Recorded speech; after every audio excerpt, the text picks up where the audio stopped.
Hi, I'm Ben-Yaakov. This presentation is entitled Simulating Ferromagnetic Major and Minor Hysteresis Loops by LTspice.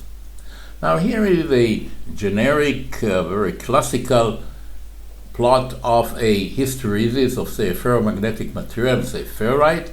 We see here the saturation, and then we have some key points here. One is the coercive force, this one and this one, of course, they are symmetrical, and this is when the magnetic flux density goes to zero. And then we have the remanence magnetism, which is here and here, when the current or the field goes to zero. Okay, so these parameters actually define this plot, and this is the way it is used sort of universally now. LTspice has the ability to simulate a inductor with hysteresis, and to do this you have first of all to get this window here, which you get by control and right click on the inductor icon itself, and then you have this window popping up, and then you have to put here some parameters, and these are the parameters you have to put. Actually there are two sets, one related to this waveform of the hysteresis and one related to the core. For the loop itself you have to put these values for the remanence magnetism, the coercive force, and the saturation. Notice that they are showing this curve here. This is from an application note of LTspice. They are showing this curve. This is incorrect. The value you have to put is this value of saturation here. This is the value you have to put here. And here they are. This is coercive force. I am parameterize it. This is the number, of course, will be. And this is the saturation. And this is the remanence magnetism. And then we have information related to the core. And the information is the cross-section area here, the cross-section area. The magnetic path length, just the ferromagnetic material. This is the one here, like the ferrite. And then the gap length, this is the gap length, as well as the number of turns that you'll have on this inductor. So you have these sets of parameters that you have to put in, and you are actually ready to go. And here is an example. This is the nonlinear inductor. I've chosen here a saturation of 0.53 Tesla. The coercive force is 20. This is, of course, magnetic field related to the current. And then we have the remanence magnetic flux, the 0.3 Tesla.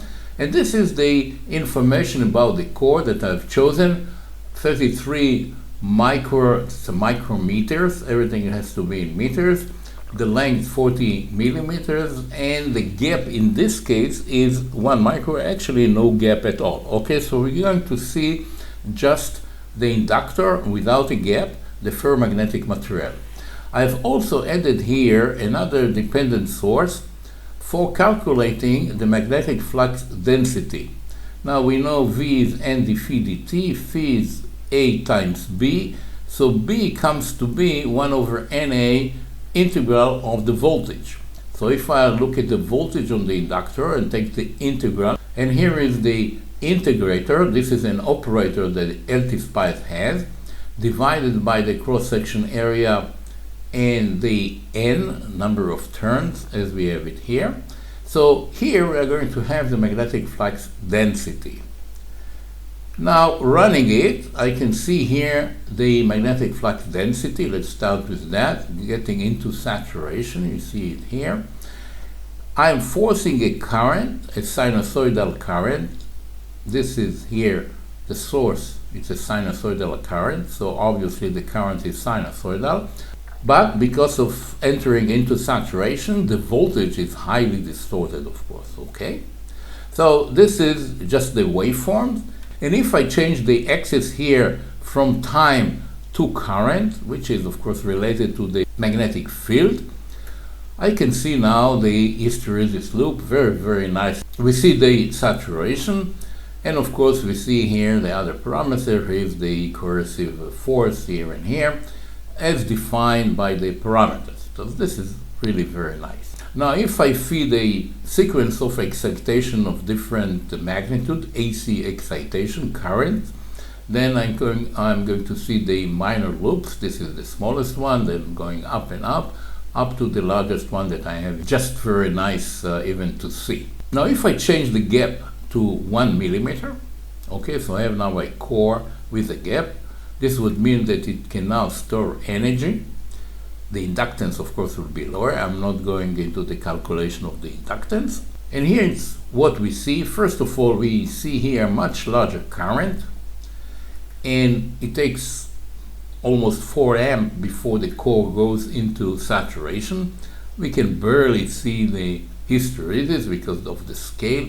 It's a very large scale, so it's almost a straight line. And if I compare the two, here is the BH curve with 1 millimeter gap, and here is no gap. Now we have the same scale, so you can appreciate the fact that the gap is really helping the inductor to store energy. You can now feed a much larger current, but you have to take into account that the inductance will be smaller still. The net gain is more energy, but it's not just the fact that the current is larger, but you have to take into account that with 1 millimeter, of course, the inductance will be lower. Now, LTspice has another model for nonlinear inductor without hysteresis. In this case, we are defining the flux as a function of x. X is the current through the inductor. So you can use any equation you want. Very convenient is to use the tangent hyperbolic, which has a shape very similar to a typical BH curve. So in order to compare the two, I've put here another dependent source. Here it is. That the voltage is this equation, but now I've fitted this equation to this case here that we have seen here with these parameters of this particular core, so I can compare the two. Okay, so I have now two models running, one with hysteresis, one just the average BH, no hysteresis, for the same core, okay, fitted to the same core. And here it is. We see first of all here the green is the hysteresis, and this is the other model. Well, the two are not the same because the shape of these functions is not exactly. The tangent hyperbolic has its own nature, so you can't force it exactly. I've done it so that it'll be here on the average, but here, of course, it's sort of not perfect, but it's good enough, and it shows the difference between these two models. If, however, I add DC to the AC excitation, and if it's a small excitation, I'm going to have minor loops. Okay? Now, if I do it, here is what I'm getting. I'm not getting what I'm supposed to get, something like that, but rather everything is sort of almost zero DC. Well, there's some here values, but you see this is 500, 400 here, and we are at very low value, like 1/10 of it. Well, the reason is the way that I'm getting the B, magnetic flux density.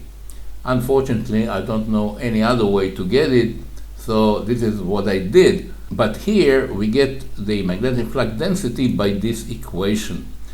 We take an integral of the voltage. Now, the voltage for DC component is 0. So you take the integral, it's 0 too. So therefore, in this case, we're actually losing the DC component. We see only the AC component. So this is why we see here basically 0. This is some changes that we see due to the AC component, but basically we don't have a DC component here. But since we have now this average curve from the other model, and we have now the minor loop referred to 0, I can add these two and get the minor loop in its right place, depending on the DC that I've added. Okay? So here it is. This is now minor loops. They are now located at the right place. in this scale we can barely see the loop, but it sort of shows the phenomena, and you see that although the AC excitation is the same, minor loops are changing the size of them due to the fact that they are going up and up on the saturation curve. So it demonstrates very well the phenomenon. So this brings it to the end of this presentation. I thank you very much for your attention. I hope you have found it of interest, and perhaps it will be useful to you in the future. Thank you very much.